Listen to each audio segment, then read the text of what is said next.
வணக்க மக்களே, welcome to the venture show. இன்னைக்கு ஷோ நம்ம பார்க்க போறது இஸ்தனார்த்தி ஸ்ரீகுட்டன் அப்படின்ற ஒரு மலையாள மூவியோட ரிவ்யூ.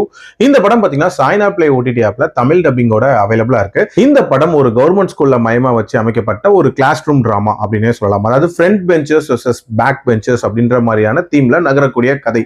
தமிழ்ல பசங்க படம் பார்த்திருப்பீங்களா, கிட்டத்தட்ட அந்த மாதிரியான ஸ்டைல்ல அமைக்கப்பட்ட ஒரு படம் அப்படின்னே சொல்லலாம். இதுல பேக் பெஞ்சரா வரக்கூடியவர் தான் நம்ம ஸ்ரீகுட்டன் அப்படின்ற அந்த பையன்.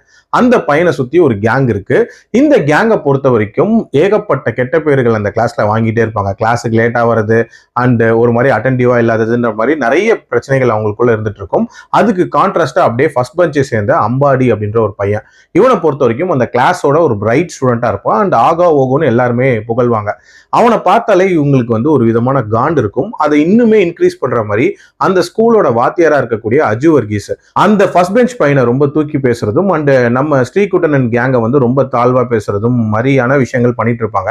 அது இன்னுமே வந்து ஸ்ரீகுட்டனை ட்ரிகர் பண்ணி விடுது அண்ட் அம்பாடிக்கு அகேன்ஸ்டா வந்து கிளாஸ் லீடர் போஸ்ட்டுக்கு அவன் நிற்பான். ஸோ அதுக்கப்புறம் என்ன மாதிரியான சம்பவங்கள் நடக்குது, அவன் கிளாஸ் லீடர் ஆனானா அண்ட் இந்த கதையை சுற்றி நடக்கக்கூடிய சப்ளாட்ஸ் என்ன, அதோட முடிவுகள் என்னன்ற மாதிரி நிறைய விஷயங்களை சொல்லக்கூடிய ஒரு படம் தான் இந்த படம். இந்த படத்தை பொறுத்த வரைக்கும் என்னதான் first bench versus last bench அப்படின்ற ரைவல்ரியை காட்டினாலும் அந்த ரெண்டு பசங்களுமே வந்து பேசிக்கா நல்ல கேரக்டர்ஸ் உடையவங்க அப்படின்ற மாதிரி தான் டிசைன் பண்ணியிருப்பாங்க. ஒருத்தரை ரொம்ப நெகட்டிவாகவும் ஒருத்தரை ரொம்ப பாசிட்டிவாகவும் காட்டுறது அப்படின்ற மாதிரிலாம் காட்டியிருக்க மாட்டாங்க. அது உண்மையிலேயே நீட்டான கேரக்டர் டிசைனாக இருந்துச்சு. அதே மாதிரி இதுக்கான சொல்யூஷன் அப்படின்ற மாதிரி ஒரு விஷயம் வந்து கிளைமேக்ஸ்ல சொல்லியிருப்பாங்க. அஃப்கோர்ஸ் அது கேரளா ஆல்ரெடி இம்ப்ளிமெண்ட் பண்ண ஒரு மாடல். இப்ப தமிழ்நாட்டிலும் அதே மெத்தட் வந்து ஃபாலோ பண்ணிருக்காங்க. அது உண்மையிலே வரவேற்கத்தக்க ஒரு விஷயம். அஃப்கோர்ஸ் அதை சுத்தி ஒரு சில கமெண்ட்ஸ் அப்படின்றது வந்தாலும் அதுக்கான பர்பஸ் அப்படின்றது வந்து இந்த சொல்யூஷனை சால்வ் பண்ற மாதிரியான ஒரு பர்பஸா இருந்துச்சு. அதே மாதிரி இதுல அஜு வர்கீஸோட கேரக்டர் இருக்குல்ல, அது வந்து ஒரு ஸ்ட்ரிக்டான வாத்தியாரா ரொம்ப யதார்த்தமான ஒரு கேரக்டரா இருந்துச்சு அப்படின்னே சொல்லலாம்.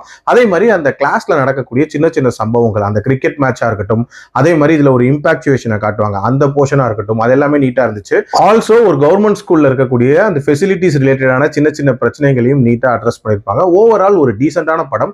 இந்த படத்தோட பிரச்சனைகள்னு பார்க்கும்போது அந்த சப்ளாட்ஸ் இருக்குல்ல, அது கொஞ்சம் ஃபோர்ஸ்ஃபுல்லா இன்க்ளூட் பண்ண மாதிரி இருந்துச்சு. உதாரணத்துக்கு அந்த இலுமினாட்டியா வரக்கூடிய சாஜி குரூப்போட போர்ஷன் அது இன்னும் கொஞ்சம் பெட்டரா இருந்திருக்கலாம். அதே மாதிரி இதுல வந்து டேஞ்சரஸ் கப்பிள் அப்படின்ற மாதிரி ஒரு கப்பிளை காட்டுவாங்க. ஸோ அது ரிலேட்டடான ஹியூமர் அப்படின்றதுமே இன்னும் கொஞ்சம் எக்ஸ்ப்ளோர் பண்ணியிருந்திருக்கலாம். மற்றபடி இது ஒரு தரமான படம், கண்டிப்பா ட்ரை பண்ணி பார்க்கலாம். அதுவும் ஃபேமிலியா பார்க்கலாம், அடல்ட் கண்டென்ட்லாம் இல்லை. என்னோட ரேட்டிங் இந்த படத்துக்கு 3 out of 5. மீண்டும் அடுத்த விமர்சனத்தில் சந்திக்கிறேன். நன்றி, வணக்கம்.